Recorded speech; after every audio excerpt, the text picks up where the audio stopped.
Ukraine just unveiled a genius strategy to end Russia's war instantly for more than 2 years. The world has watched one of the most brutal wars of the modern era unfold in real time. Cities reduced to rubble, millions displaced, entire generations marked by the sound of sirens instead of school bells. Russia's invasion of Ukraine was supposed to be fast, overwhelming, and decisive. Moscow believed Kiev would fall within days. Instead, the war dragged on, bleeding Russia's economy, exposing its military weaknesses and reshaping global geopolitics. But now something has changed. Quietly, strategically, and with stunning precision, Ukraine has revealed a plan so unexpected, so calculated, and so devastating to Russia's long-term war goals that analysts are calling it the most intelligent military and political maneuver of the entire conflict. Not a single reckless charge. Not a desperate last stand, but a strategy designed to collapse Russia's war effort from the inside out. And here's the shocking part. If it works the way Ukraine intends, this strategy could end the war not in years but in months. Possibly even faster. This is not about one battle, not about one city, not even about one weapon. This is about turning Russia's greatest strengths into fatal weaknesses. From the very beginning, Ukraine understood one critical truth that Russia failed to grasp. Wars in the 21st century are not won by sheer numbers alone.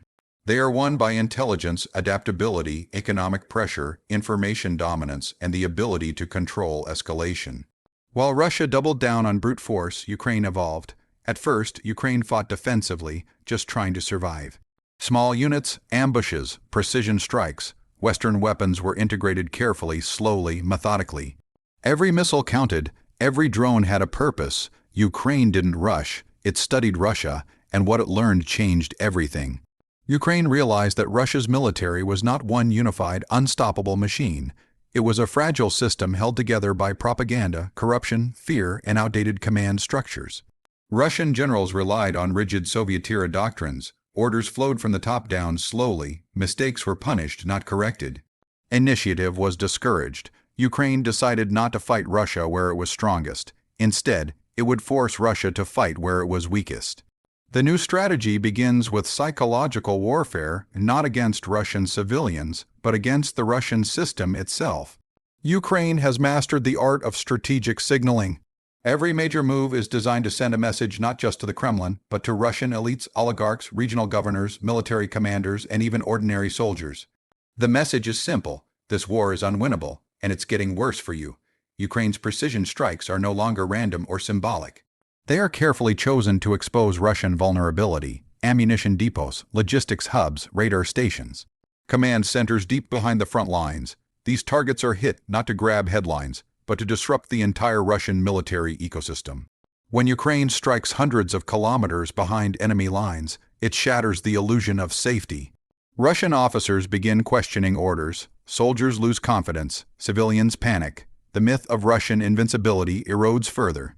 And Ukraine doesn't even need to say a word. The explosions speak for themselves, but the real genius lies in Ukraine's economic and political warfare. Russia's war machine depends on money, manpower, and public compliance.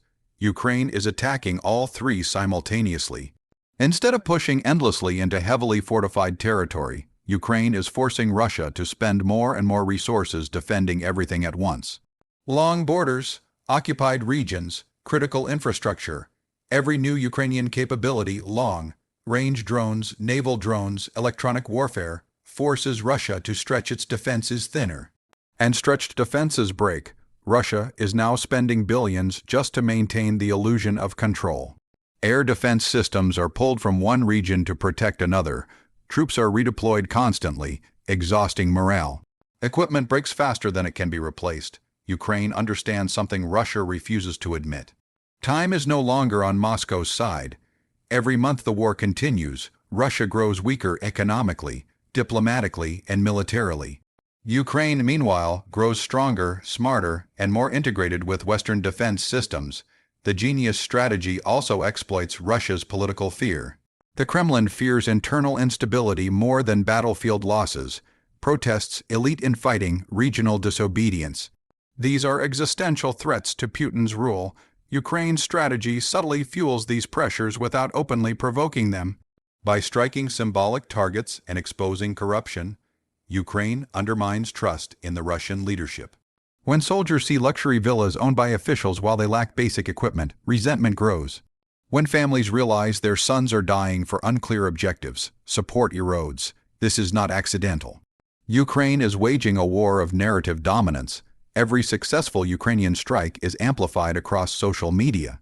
Russian censorship struggles to keep up, leaks emerge, videos circulate, the truth seeps through cracks in the propaganda wall.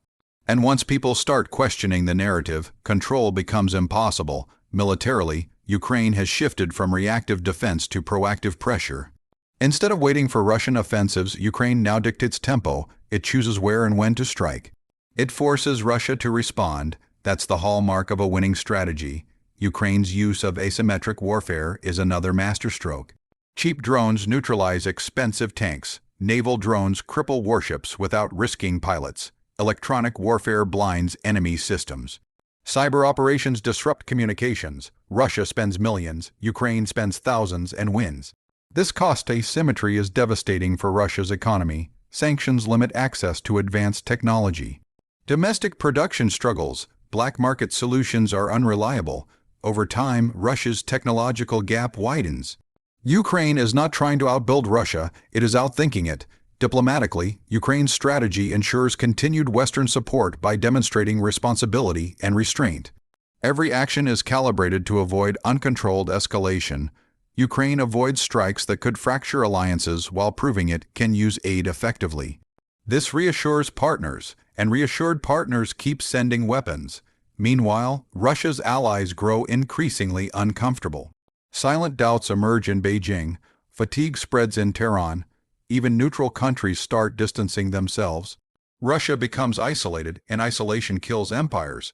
Perhaps the most brilliant element of Ukraine's strategy is patience. Ukraine understands that victory does not have to look dramatic. It doesn't need a massive breakthrough tomorrow. It needs sustained pressure that makes continuation impossible for Russia. When wars end, they rarely end on the battlefield alone.